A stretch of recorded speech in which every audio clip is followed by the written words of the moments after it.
What's up, guys? Your boy, 20K13. Gonna give you guys your 6 up and 8 down from last night WWE Raw, August 10th. And this comes from WhatCulture.com. WWE is on the downward slope towards SummerSlam, entering the final 2 weeks of build-up, with the main event long settled and the title matches coming into focus. Monday episode of Raw did what it needed to do in setting the table.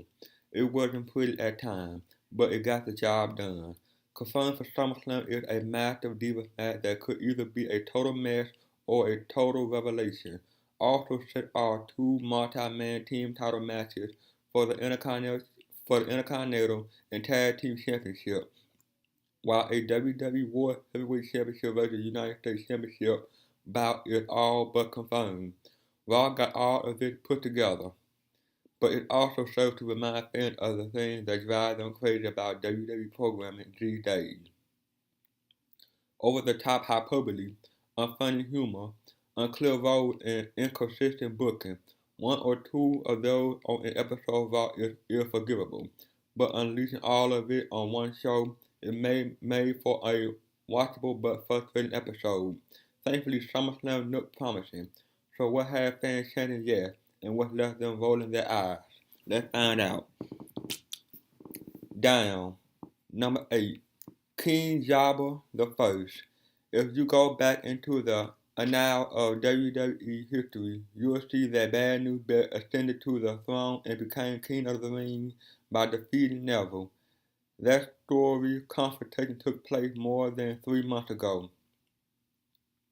Since then, Neville had gone on to come an eyelash away from winning the WWE World Heavyweight Championship last week, while Bear was the already in the ring opponent for Neville this week, and then King Bear promptly fell to Neville in less than 2 minutes, maybe less than 90 seconds. Bear probably would love to trade places with Neville right now, hand off the crown and scepter and get a world title match rather than feuding with R2 for weeks on end. But ally Bear is instead king of the ring and he must inspect the match closely, often on his back. Number 7. Lana Stock Plummeting. Flashback to WrestleMania 31 when Lana was receiving a huge reaction for everything she did. The Ravishing wrestling was poised to break out in a big way. The only question was how WWE would have her take off.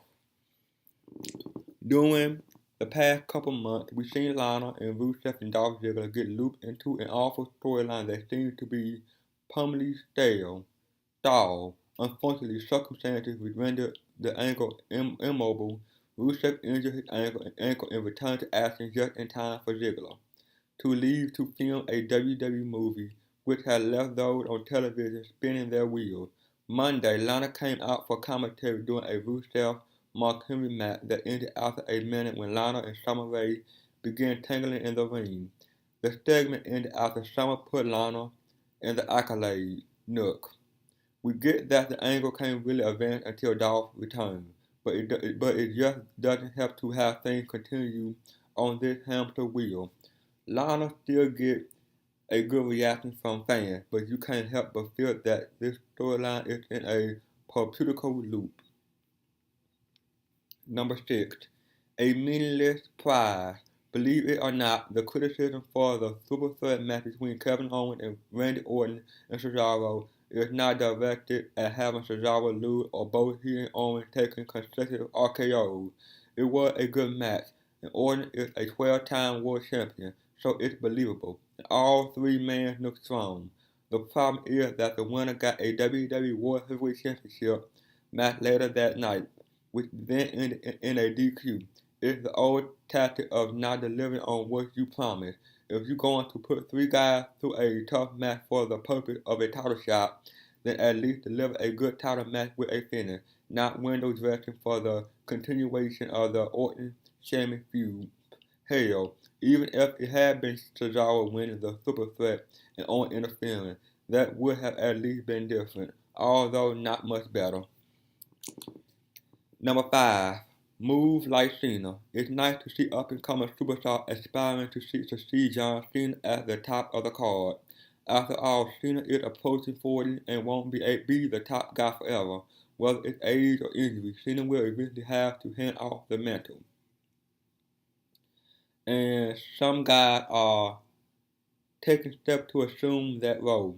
One such superstar is the current WWE World Heavyweight Champion Seth Rollins, who incorporated one of the most important aspects of Cena's repertoire into his own Monday night.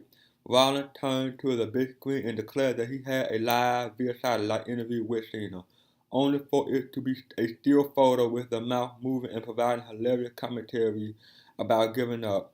Yep, Rollins restored to one of Cena's favorite comedy segments, where he uses doctor images on the screen to make fun of his adversary. Because if he worked for a 15-time world champion, it clearly must be a great idea, right? Number 4. As the Bella Turn, Chapter 92. For those keeping score, Team Bella played the role of faces in their 6-woman tag match against Team Bad Monday night. That marked yet another confusing appearance for the Bella twins, as they alternate between playing to the crowd and cheating and flashing loser signs to their opponent. Monday, Nikki played the role of the face being beaten down by the heel, only to make a hot tag to Sister Bree, and the crowd erupted accordingly, who promptly started hitting kicks like her husband Daniel Bryan.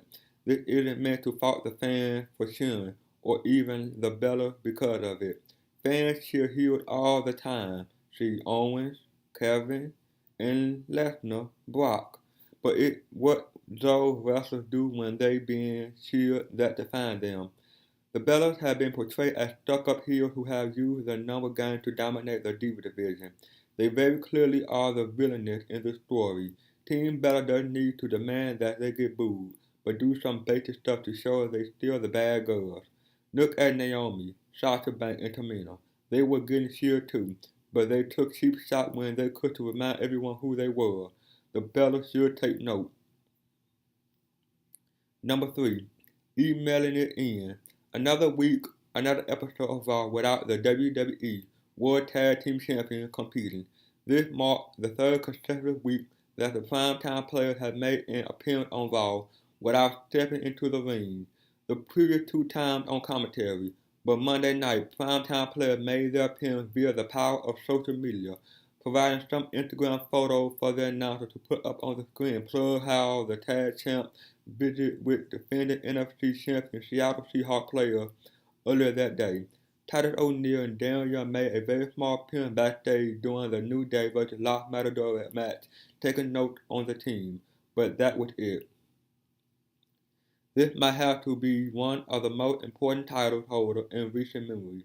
They had one televised title defense in the 8 weeks since winning the belt and really compete on television, just twice since Battleground. It's disappointing all around when you consider how hot New Day was when they lost the title.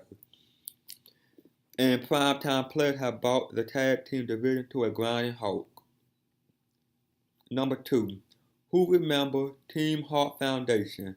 Nobody. What about Team Harlem Heat, Team Hardy Boys, Team Rockers? What? That sounds insanely stupid.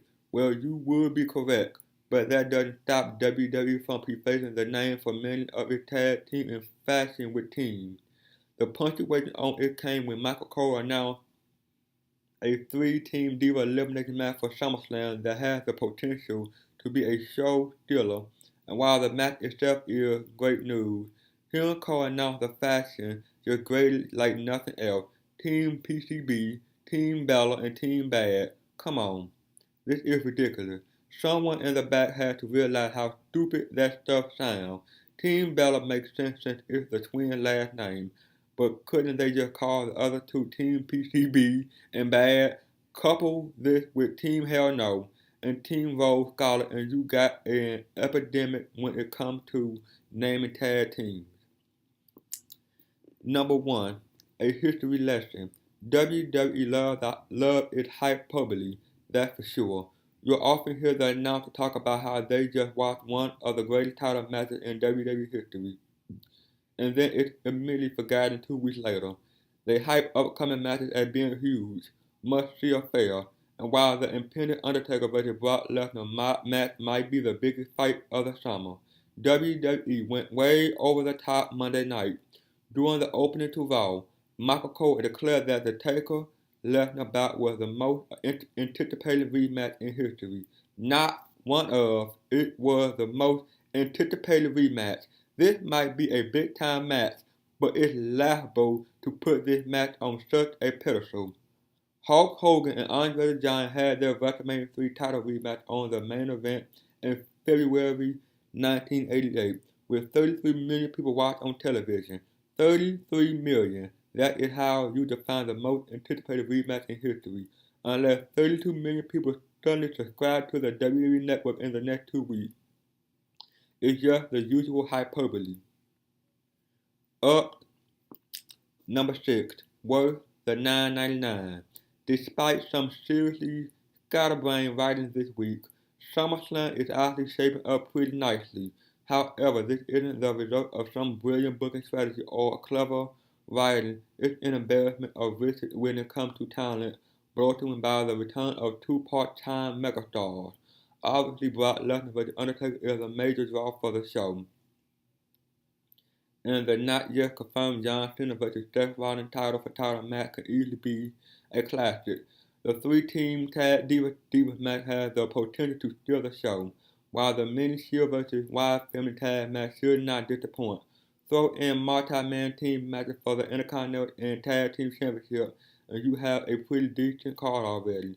You also got to imagine that some combination of Cesaro, Kevin Owens, Sheamus, and Randy Orton will find their way onto the card. 4 hours might be a long time, but if the matches are paced well and delivered, it could make for an enjoyable evening. Number 5. Green Arrow meet Red Arrow. It's tough to categorize the Stephen Amell and Neville vs. Stardust and King Bad match on the one hand. It's yet another third-tier celebrity match as WWE continues to look to replicate the success of Mr. T at WrestleMania 1.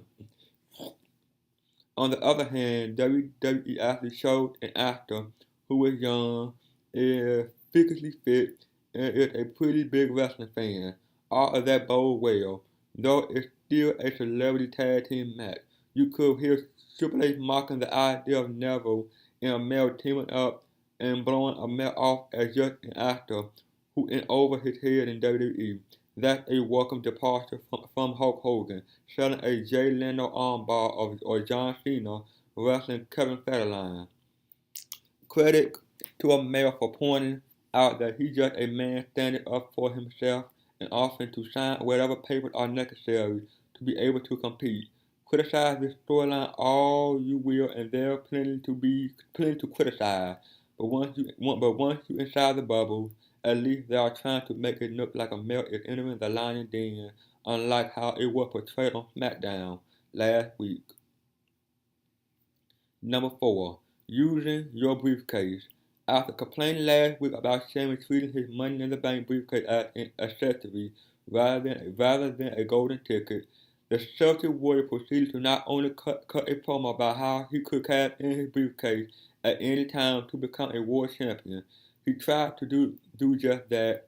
Sheamus' effort to cash in on an injured Seth Rollins got thwarted by Randy Orton, but it was nice to see him finally acknowledge that he could at least tease an impromptu title match. It doesn't seem like it's going to happen anytime soon, but it doesn't hurt for Sheamus to remind the champ that he's living on borrowed time and needs to look over his shoulder. Number 3. X mark the spot. Unlike the current WWE Tag Team Champion, former Tag Champ New Day continued to be entertaining, even when they pushed down into the rest of the pack. Particular credit had to go to Xavier Woods, who served as the trio mouthpiece and manager during most matches, a role in which he excelled. During the New Day vs. Los Matadores match, Wood did what he does best, talking trash on the outside, taking off his jacket while New Day was on a roll, declaring that it was too hot in here and interfering when necessary. Xavier managed to be obnoxious without detracting from the match. It's a fine line, but he managed to walk it quite well. Afterward, the Happy Trio responded in great form when Renee Young informed them that their SummerSlam tag title match was a fatal four-way, welcoming each team in the more the merrier manner. but the topper came when they asked whether WWE would add any more teams to the mix, such as Harlem Heat, Doom, or Man on a Mission, and don't think it was an accident that they name dropped those three teams. Another nice touch from this group. Number 2, Hometown Hero. Is it pandering to put one of WWE's most popular superstars on television while he owns the shelf simply because Raw is broadcasting from near his hometown? Whether it is or isn't, there's still nothing wrong with bringing Daniel Bryan to Raw to stoke in the Shield. The reaction from the crowd shows that Bryan remained immensely popular despite really only wrestling for about 3 out of the past 15 months. And rather than just having Daniel lead a few yes chants before leaving, WWE did something smart and had him help welcome his friend Ryback back to Raw. Ryback was rolling along pretty well up until a staph infection in his knee derailed him several weeks ago, and having Bryan there to provide a little boost certainty didn't hurt. Having Ryback literally knock Miz out of his shoes also didn't hurt one bit. Number 1. Here's a receipt. Let's put aside all the horrid problems WWE had with naming one of its Diva trio, forgetting how to use Google to make sure your PG show isn't directing young fans to adult websites. And let's forget the terrible new team names they gave Paige, Charlotte, and Becky Lynch. Instead, hat off to Paige, who shows no fear in not only holding her own on commentary, but has no hesitation in giving it right back to JBL for comments he made previously. Last week, JBL referred to the trio now known as PCB as a freak show, which Paige quickly jumped on Bradshaw for Monday night. JBL tried to defend himself by pointing out that the women didn't look like a typical diva, and Paige very wisely retorted that was the biggest compliment he could pay them, leaving JBL to smile in that she got me kind of way. It was great to see Paige not only to go right at JBL for the name calling, but to turn the insult into a positive. Well, that is, guys. Like, comment, subscribe. See you guys on the next one. Peace.